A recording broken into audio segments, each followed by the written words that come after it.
भगवान की जय।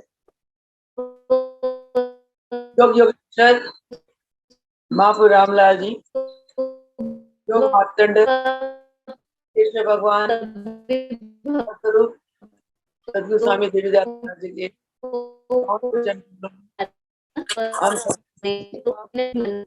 हम दंडवत प्रणाम हो। आइए प्रभु जी की कृपा करुणा आशीर्वाद से सत्संग आरंभ करते हैं। ध्यान देने वाले मेरे प्राणाधार सत्स्वरूप सदगुरु स्वामी देवीदास महाराज जी हैं। महाराज जी के चरणों में गर्भ प्रार्थना है, हे प्रभु इस सत्संग में जो भी ज्ञान दे आप कृपा कर ऐसे ज्ञान फरमाए कि हमें आपके ज्ञान को समझ आ जाए, हम उस ज्ञान के अनुसार अपने जीवन को चलाकर परमपिता परमेश्वर की प्राप्ति के राह पर दिन प्रतिदिन आगे चलते चले और इस मनुष्य जीवन को हम सफल बना ले। इसी प्रार्थना के साथ आइए सत्संग आरंभ करते हैं। वो सगुदेव भगवान की। आज के इस ऑनलाइन जूम ऐप के सत्संग में हमारे गुरुदेव ऐसी महत्वपूर्ण बात बताते हैं, फरमाते हैं कि मनुष्य किस प्रकार परम पिता परमेश्वर का साक्षात्कार कर सकते हैं।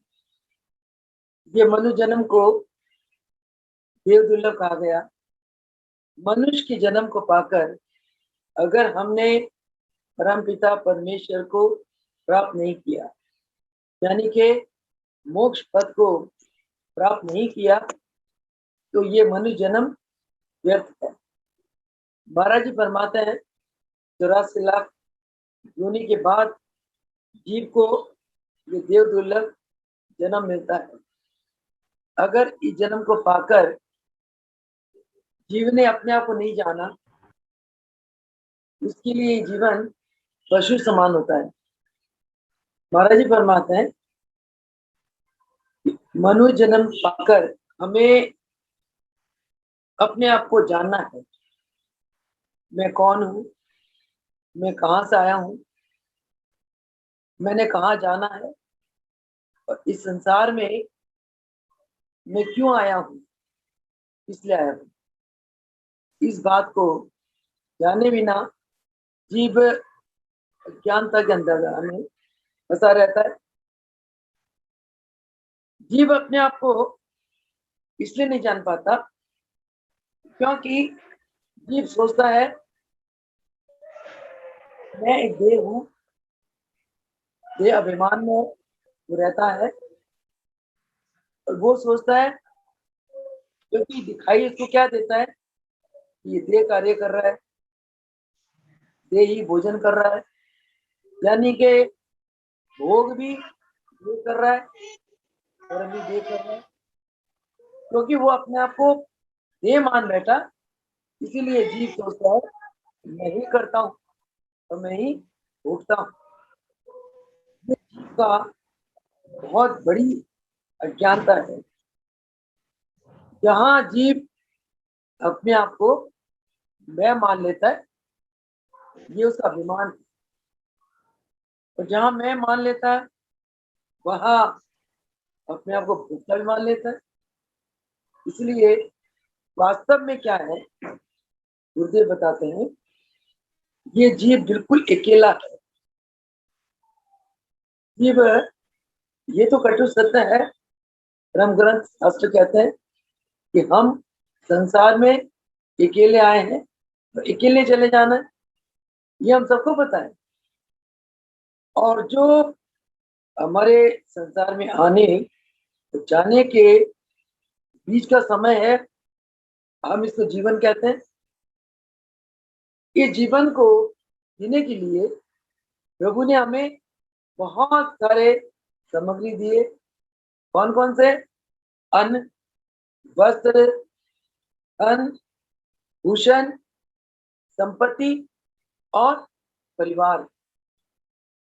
जब हम अपने आप को देह मान लेंगे और ये सारी सामग्रियां देह के साथ जुड़ी हुई है, हम इन्हीं सामग्रियों को सच मानते हैं। सच मानकर हम इन सामग्रियों के मोह में फंस जाते हैं।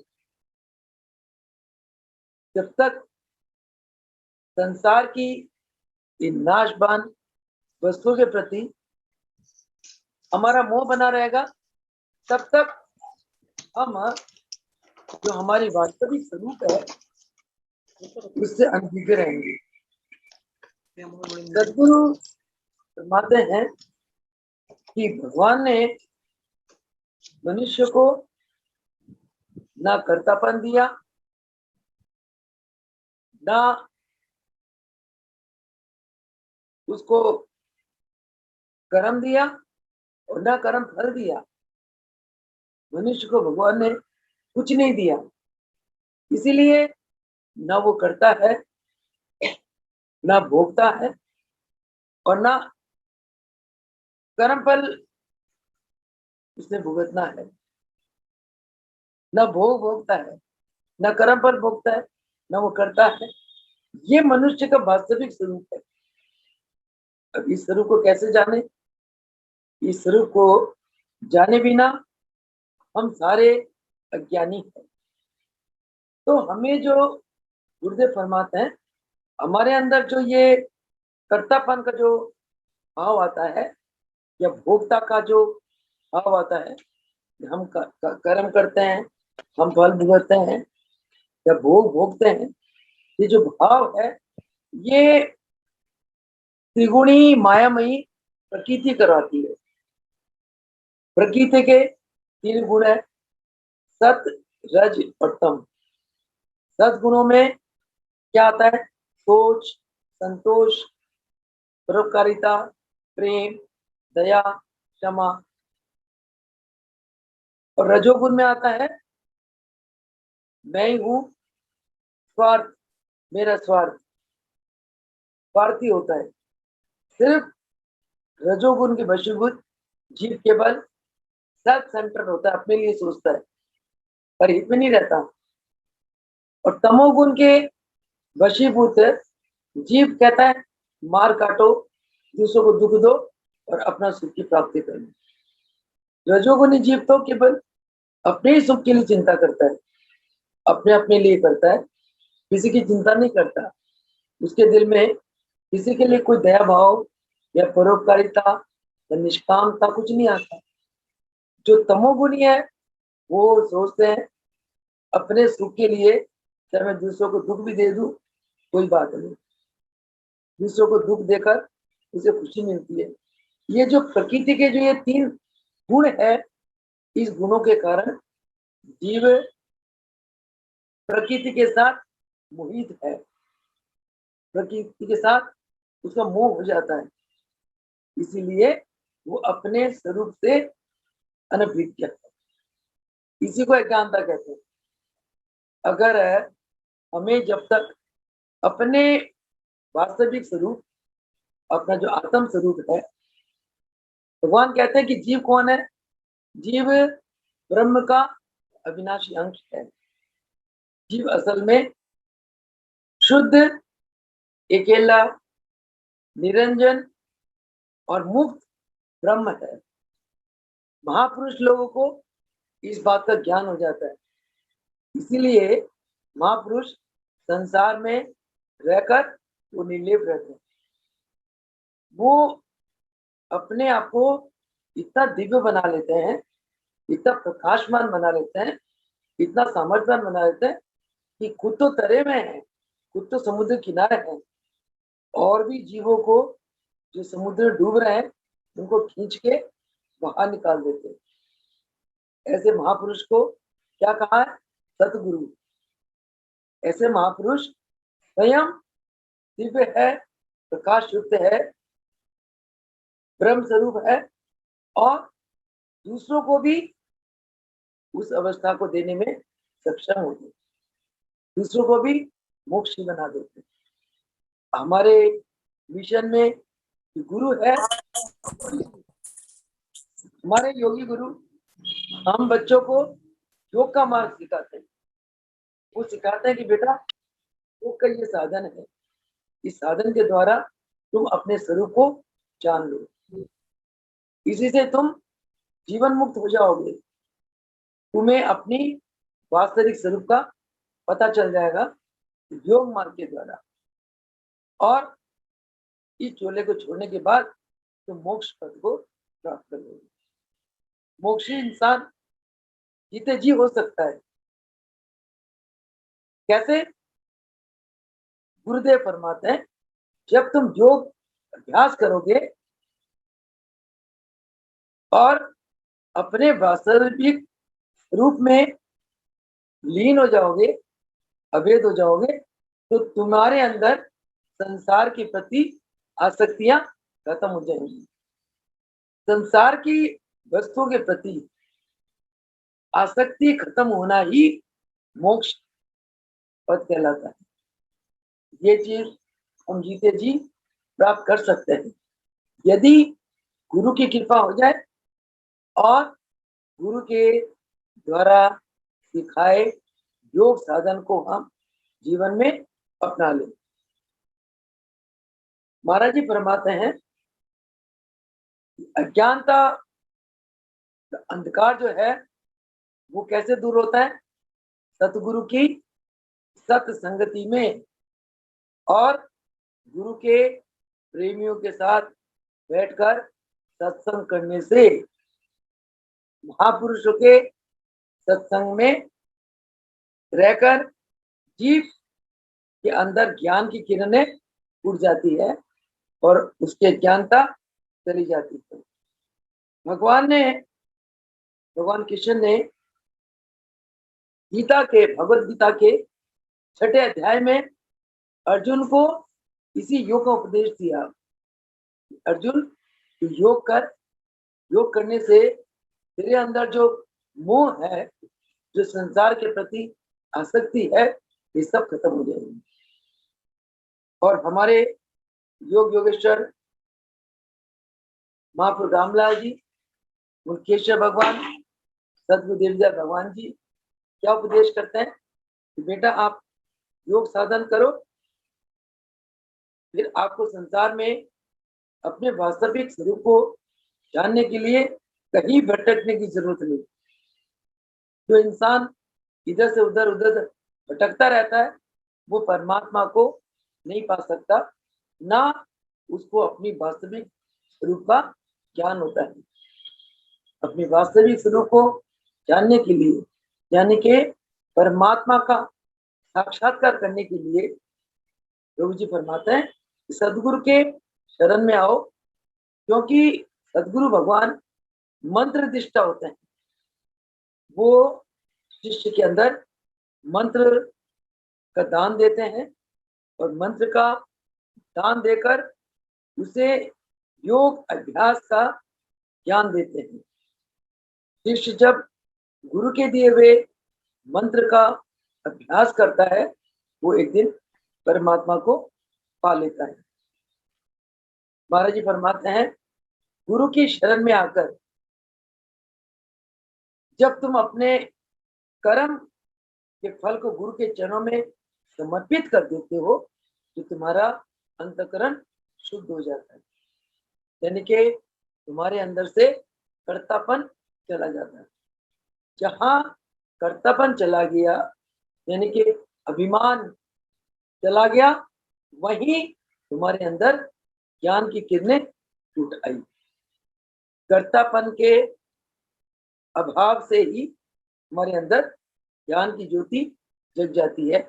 कर्तापन का भाव कौन करता है? कर्तापन का भाव करवाते हैं सतगुरु भगवान। वो कैसे?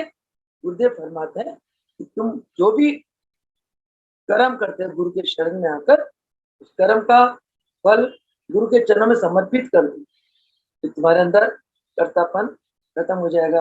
अब जैसे हम लोग हमारे के चरणों में कुछ भी हम कर्म करते हैं, अच्छे कर्म करते हैं, कोई हमारी प्रशंसा करता है, अरे आपने इतना अच्छा कर्म करा, हम क्या कहते हैं?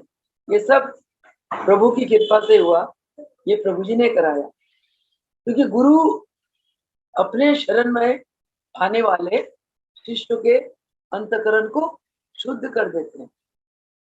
जब तक अंतकरण में कर्ता भाव है तब तक हमारा अंतकरण मैला है।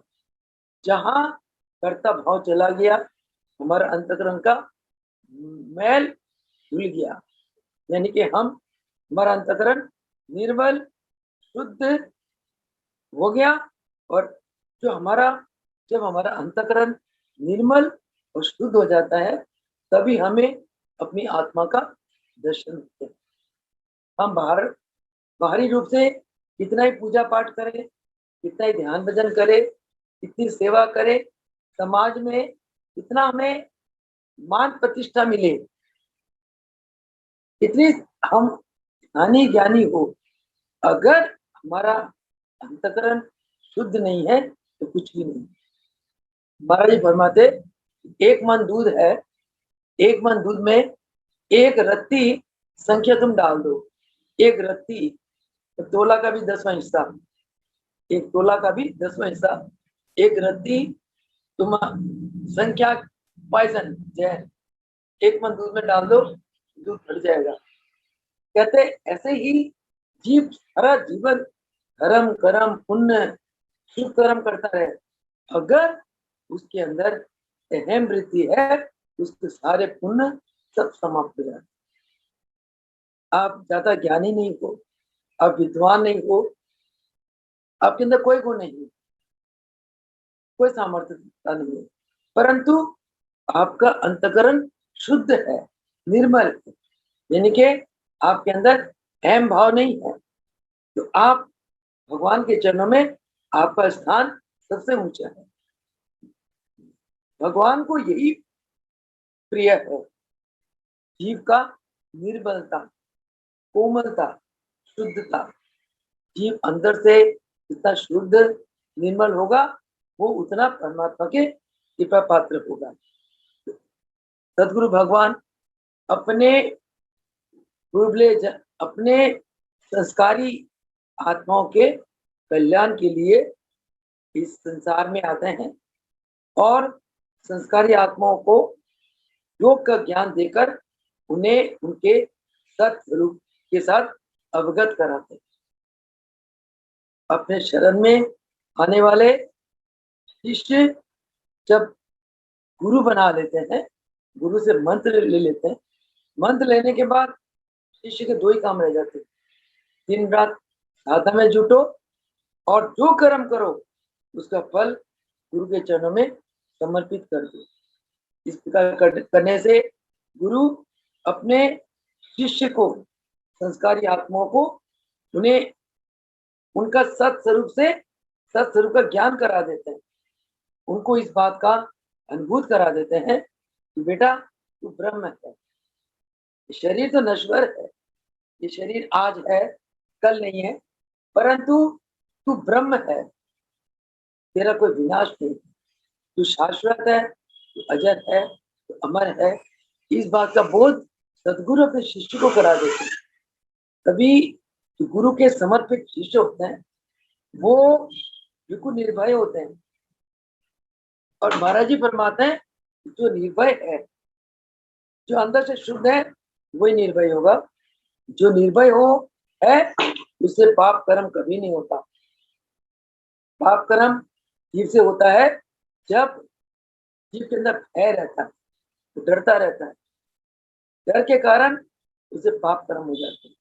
जो निर्भय है, निर्भय कौन होगा?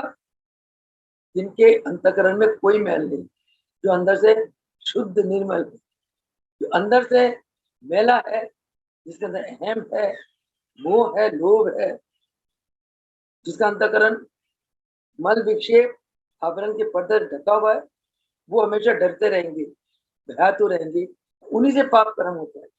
इसलिए जो गुरु के दीवाने होते हैं, जिन्होंने अपने आप को गुरु के चरणों में समर्पित कर दिया है, गुरु उनके अंतकरण को शुद्ध कर देते हैं और उन्हें निर्भय बना देते हैं।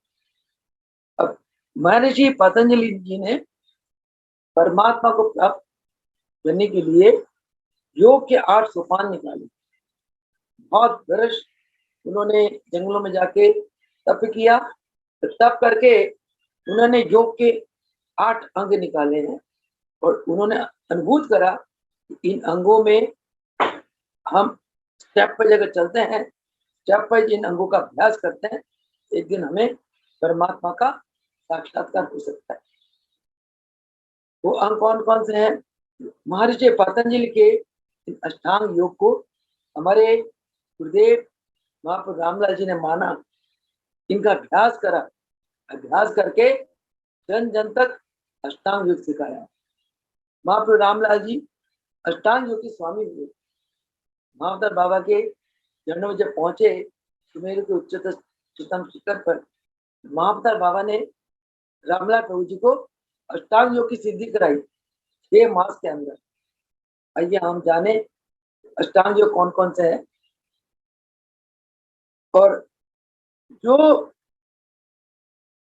अष्टांग योग करेगा, महाराज जी फरमाते हैं, समाज में उन्हीं का ही मान सम्मान बढ़ता है और एक दिन वो परमात्मा के दर्शन करने का अधिकारी बन जाता है।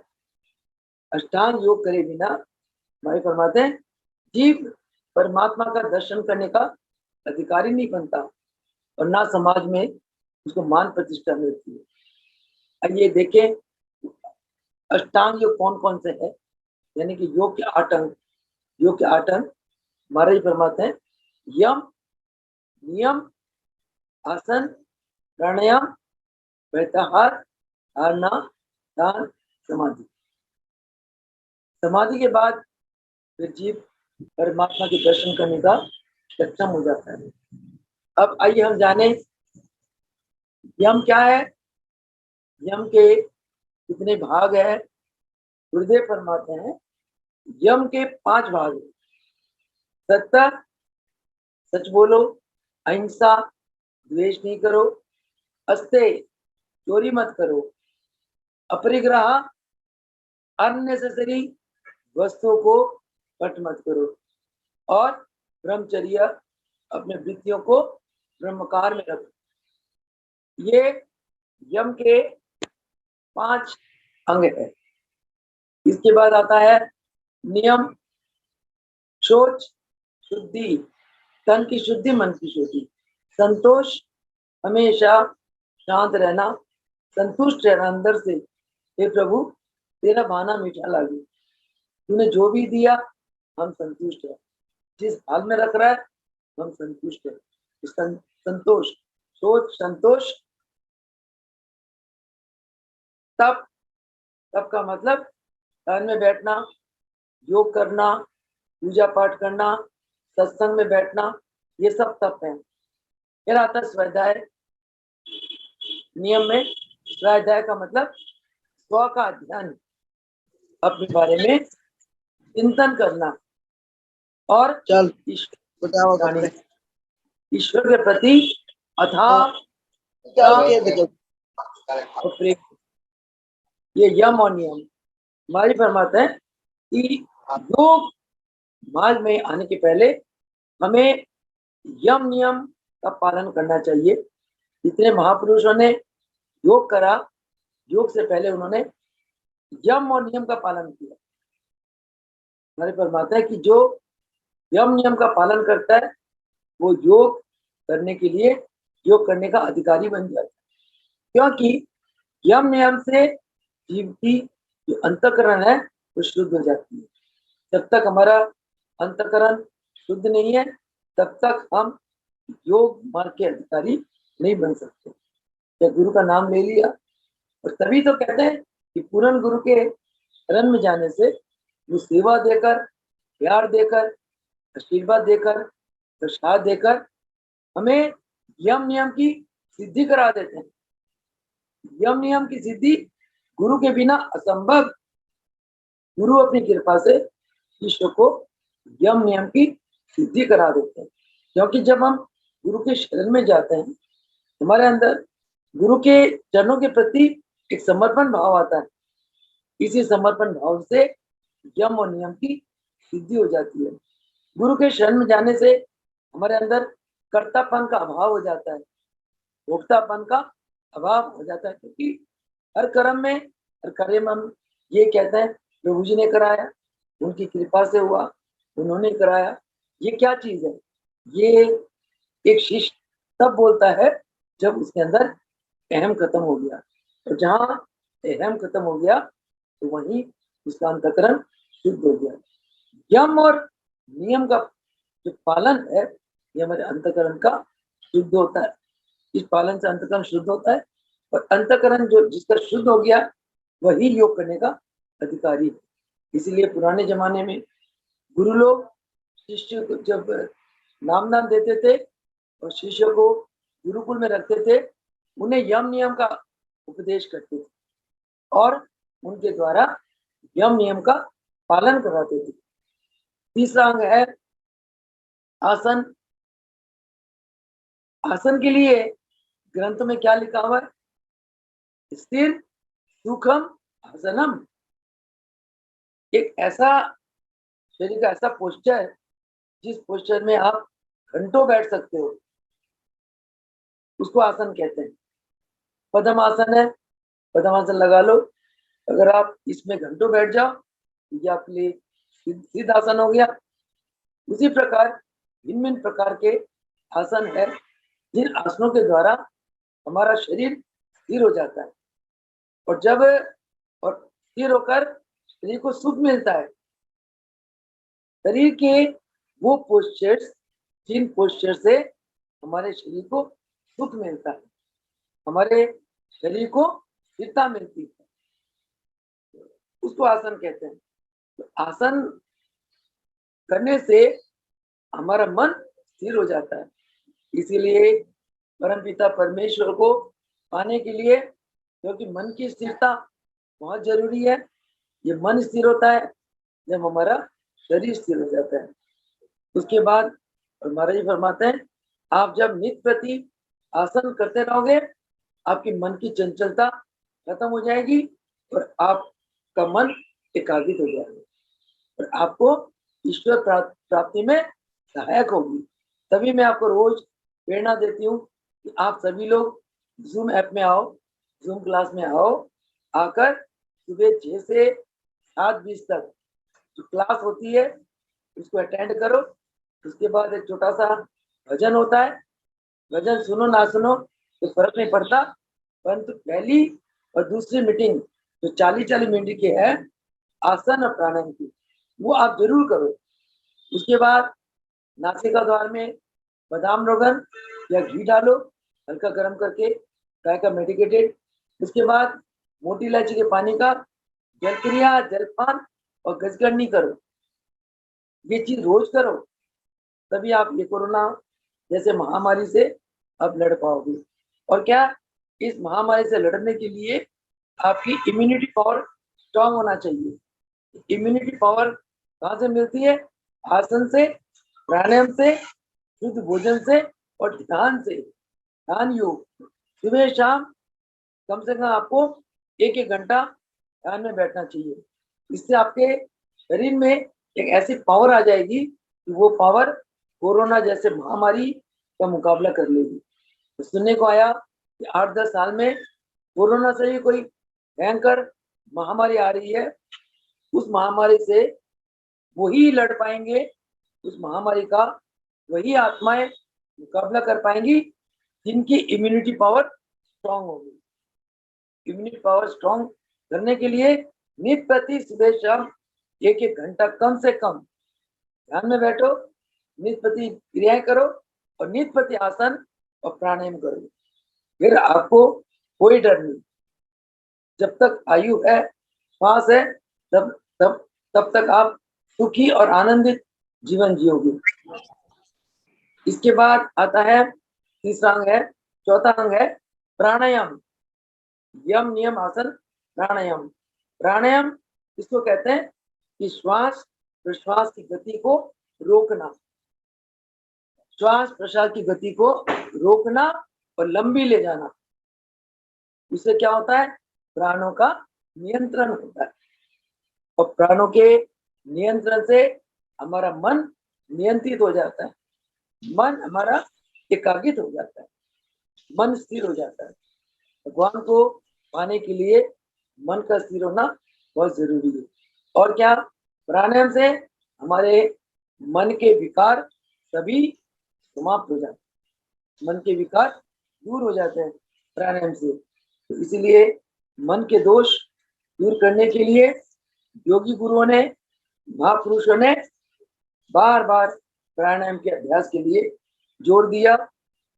और जब चित्त, और प्राणायाम के बाद एक ऐसी हमारे चित्त में एक ऐसी अवस्था आती है कि हमारा चित्त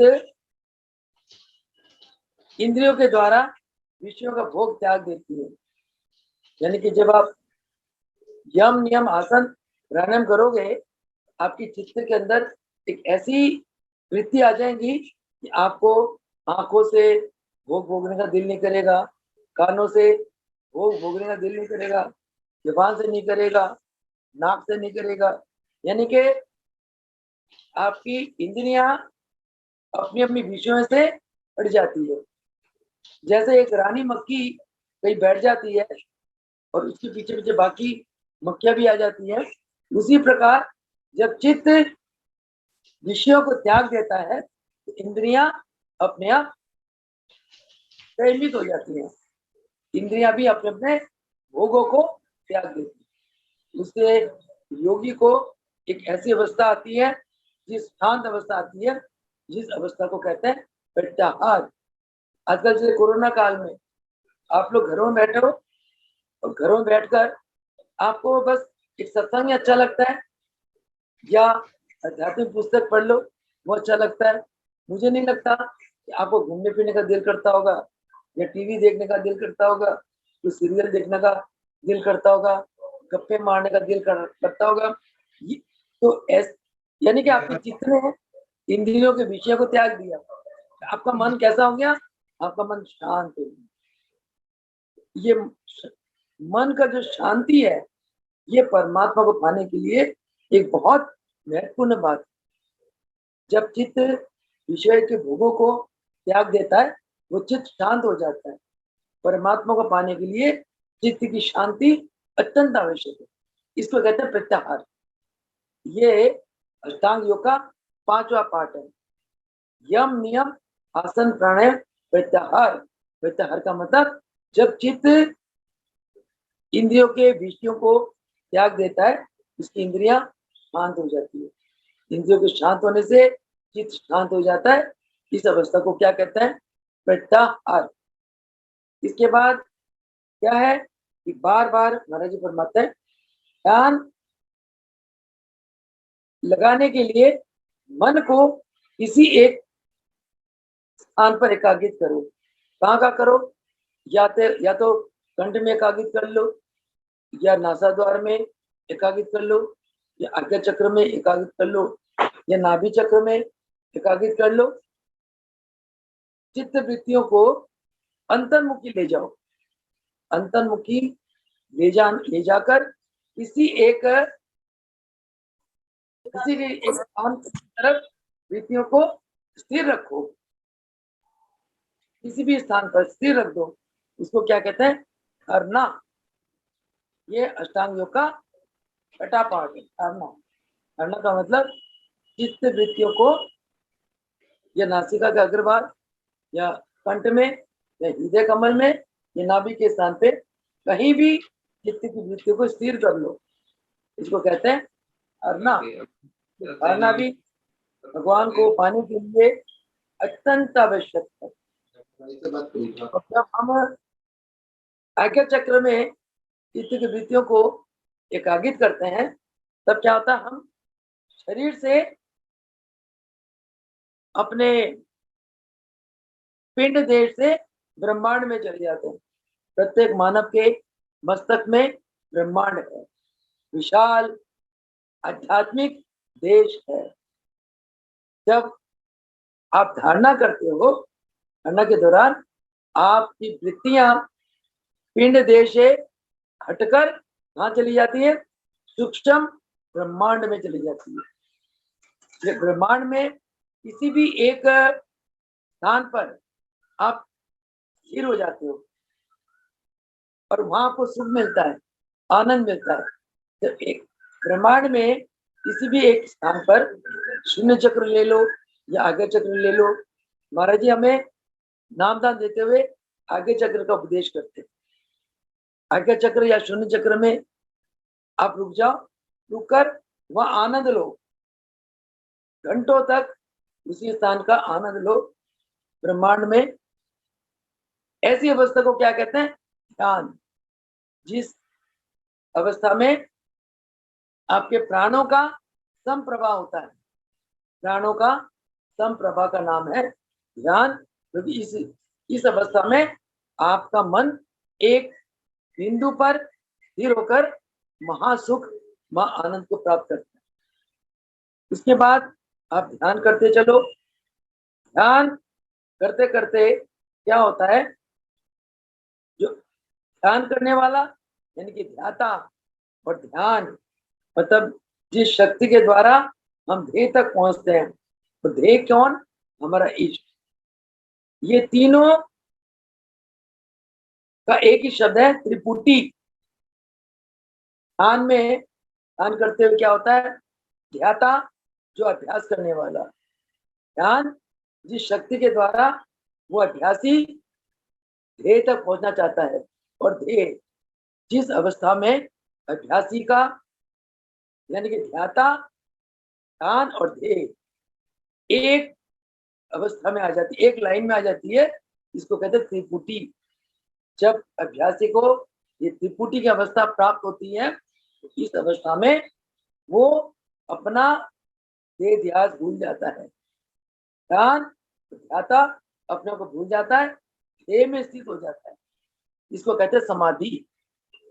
समाधि का मतलब जो आपका देह है, इष्ट तक पहुंचना, सदगुरु भगवान तक पहुंचना, अपने दिव्य स्वरूप तक पहुंचना, उस देह में जब आप अभेद हो जाते हो, चिरस्थायी अवस्था आ जाती है देह में, आपको उस समय केवल इष्ट दिखाई देते, आपको अपनी खुद बुद्धि या ध्यान आप कर रहे हो सब आप भूल जाते हो। इसको कहते हैं समाधि। उस अवस्था में आपके अंदर ना कोई संकल्प आता है, ना कोई विकल्प आता है। आप संकल्प विकल्प आदि व्याधि से रहित समाधि अवस्था में चले जाए। उस अवस्था में आपको सदगुरु भगवान पूर्ण प्रकाश के रूप में भगवान के आपको दर्शन होते हैं। इस प्रकार आप अष्टांग योग का अभ्यास बड़े श्रद्धा और विश्वास और आस्था के साथ, दृढ़ संकल्प के साथ करोगे तो आपको एक दिन सच्चिदानंद घन भगवान का साक्षात्कार हो जाएगा। और मनुष्य जीवन का यही ध्येय है। और इसी वाणी के साथ आज के सत्संग को समाप्त करती हूँ। और आज के सत्संग बहुत ही महत्वपूर्ण है। आज के सत्संग ने हमें ये बताया कि हम अष्टांग योग की एक एक सीढ़ी चढ़ चढ़ के इस प्रकार समाधि अवस्था तक पहुंचकर परिपूर्ण पारब्रह्म भगवान के हम साक्षात्कार कर सकते, तो तभी हमारा मनुष्य जन्म सफल होगा। इसके लिए नित्य प्रति का अभ्यास, पूर्ण दृढ़ संकल्प, श्रद्धा और विश्वास का होना बहुत जरूरी है। ये चीज हमें मिलती है सदगुरु शरण में आकर। गुरु के शरण में आकर अभ्यास करते हैं, गुरु हमें बहुत आसानी से सफलता का दान दे देता है। इतना कहते हुए अपनी वाणी को विराम देती हूँ। बोल सदगुरुदेव भगवान, बोलो योग योगेश्वर महाप्रभु रामलाल जी की जय हो, वेंकटेश्वर भगवान की जय हो, जय हो, जय हो भगवान वो शब्द में बड़ा अच्छा समझ